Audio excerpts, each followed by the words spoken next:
So, regardless of whether you think, social technology and the internet is good or bad, it is. This is what, the genie is out of the bottle.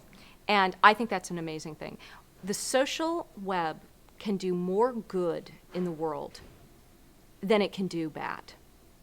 And it's the choice of people and the people who are using it as to what they want to do with it. It is the most empowering generational shift that has ever happened. But it is absolutely awesome, and it's quite frightening because the scale of the activity, the depth of the activity is just mind-blowing, really. I mean, it's just, for a researcher like myself, it's like finding a massive gold mine. And it's just wonderful, wonderful data that hopefully will change society, that will make sure that in the information-rich world we are in, that people will fully benefit from this fantastic resource. So it's just a wonderful, wonderful sort of harvest.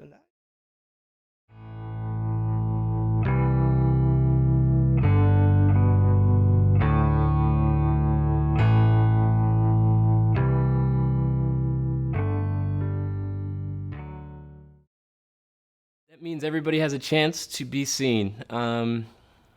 I think in the past, again, the traditional models would survive around scarcity, which I don't think necessarily is healthy for society, for ultimately a few people to have the control of the creation of all the content within the world and then have the control of all the distribution of the content in the world.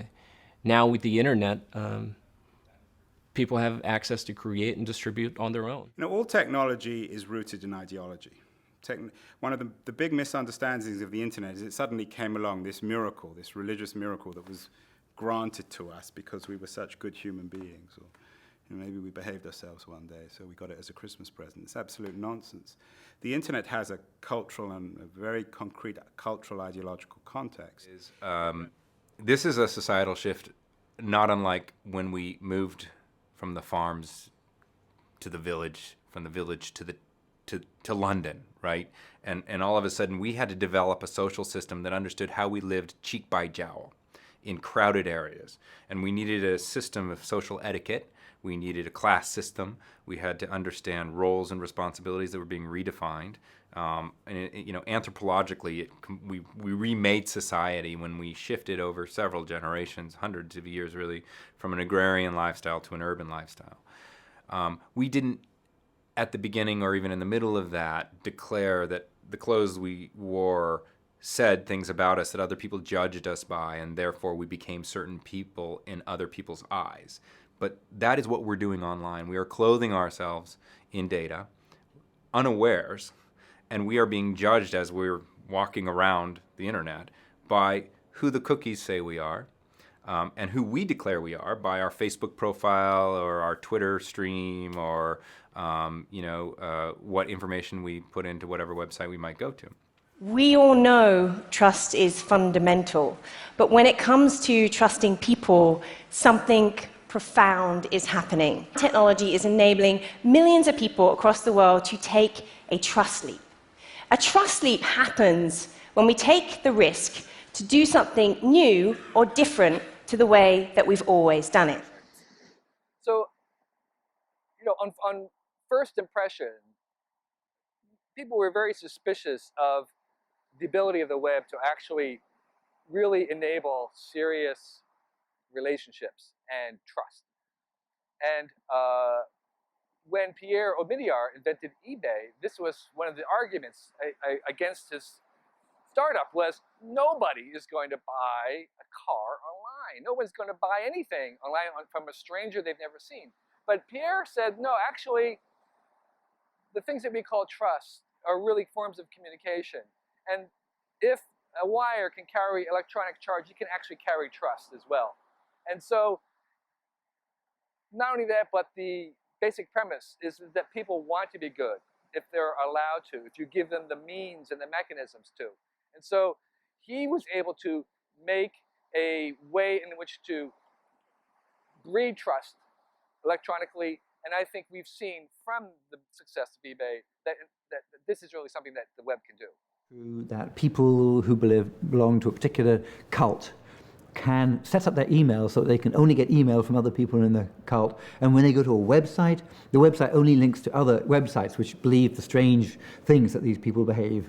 And don't you then get people who end up sitting just by their computers communicating in such a way that when they meet, they come out of the cellar and meet somebody in the street, the only thing in common with them is they have nothing in common. The only way you can communicate with them is to shoot them.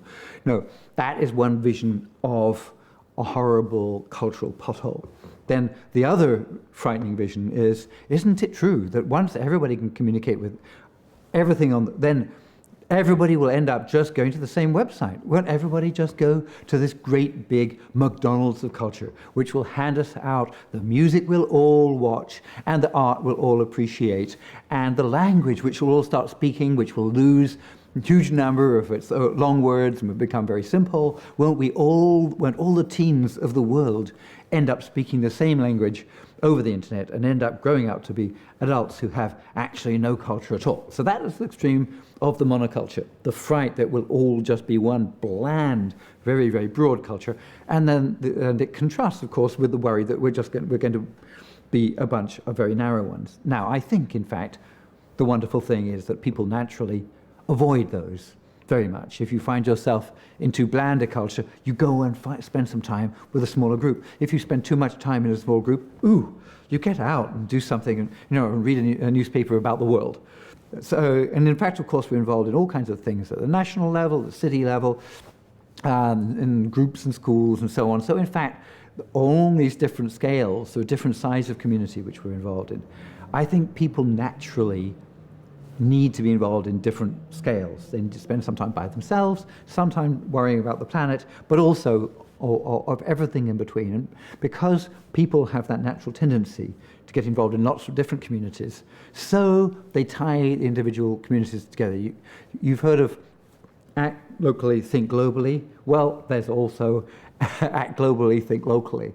There's act nationally, think globally. There's all these combinations, and because people are doing that, they're acting in one domain, but they're thinking about another size of community while they're doing it. Because of this overlap, I think people naturally steer us away from each of these horrible extremes toward a big, tangled up, very complex but wonderful mess of entangled humanity. So when I say to them, in the 20th century, if you had something to say in public, you couldn't, period. Right? If you were a civilian, if you were a citizen but not a media professional, you could not broadcast a message, no matter how hard you tried. In fact, people who went out of their way to try to get messages out in public through amateur channels, right, holding up signs on the street or, by the roadside, were widely regarded as being kind of off their rockers. And that change is enormous, that anyone who wants to participate has at least the means to participate is a huge change. Ultimately, again, kind of comparing where we were in the past with where we are today and moving into the future, even within that, previously kind of controlled environment, you had hundreds of organizations, thousands of organizations creating a massive amount of content with only, potentially a handful of that material being, quality. You look at the amount of movies that are produced on an annual basis, and the ones at the end of the year that end up winning an Oscar, relatively small. Now when you take this model and you empower the rest of the world with the opportunity to create their content, of course, you're going to have a lot of stuff that, potentially is being produced that isn't meaningful to anyone in particular. But again, you're going to have a small amount of the content or individuals having an opportunity to rise to the top. So it's just the numbers are different.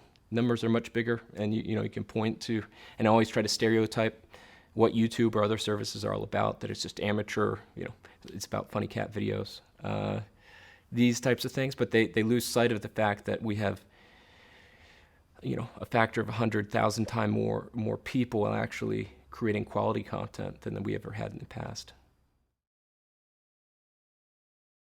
Kids are all right. The kids are all right. Right? So all of those everyday practices, the gossip, the flirting, the joking around, that's taking place online. And it's taking place online with the same kinds of friends that took place in the mall. Right? You met up with all the kids at school, but you also saw the kids at the neighboring school, and you're like, hey, who are you? What's that about?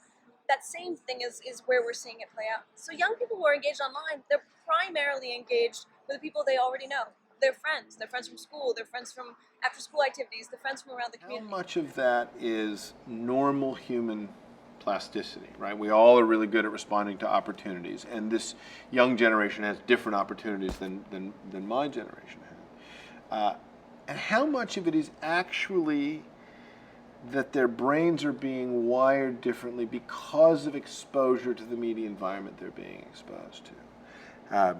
The first category is it's relatively easy to see examples of that. In the States right now, because we're very good at moral panics,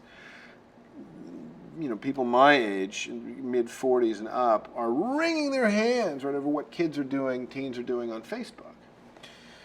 As if we would not have done those things had Facebook existed when we were young. And so we want to project this idea, well, I wasn't putting drunk pictures of myself up on Facebook. It's like, well, no one gave us the chance. But I remember us. I think we would have done that in a heartbeat if Facebook had been around. And so rather than, sitting around complaining about how young people have it better than us, which makes us look like old fogies, we decide instead that this is a threat to civilization and must be, must be addressed at once in the highest halls of power. That kind of, hypocrisy and lack of self-examination is always, alas, true of people my age and older. The second question, though, is much more interesting, which is when you grow up expecting to be able to find information at a moment's notice, what does it do to your ability to internalize information? It's not so much that they're behaving differently as much as that we have a sense of visibility that we've never seen before. So we're used to being able to see a certain group of kids in certain places, right? The mall, we can see kids hanging out with their friends that way. But as adults, we don't typically have a really good sense of all the kids and a good sense of where they are and what they're doing when they're with their friends. What's going on online is, in many ways, it's youth space. So they're there, they're goofing around as though they're there just with their friends. And so what ends up happening is you can get a sense of what's going on really in broad sweeps. And it isn't just the kids like the kids in your community, but the kids who are in different communities all around the world with all sorts of different ideas of what is normative behavior, right? And that what is normal, what is common really differs. And so we see these behaviors online and we're like, oh my gosh, it's radically different today than it ever was before. It's not really. Well, yeah.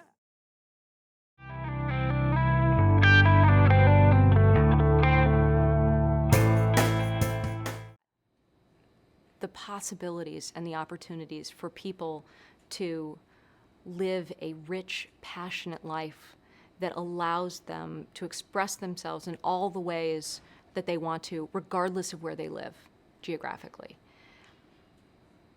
I don't think it gets any better than that.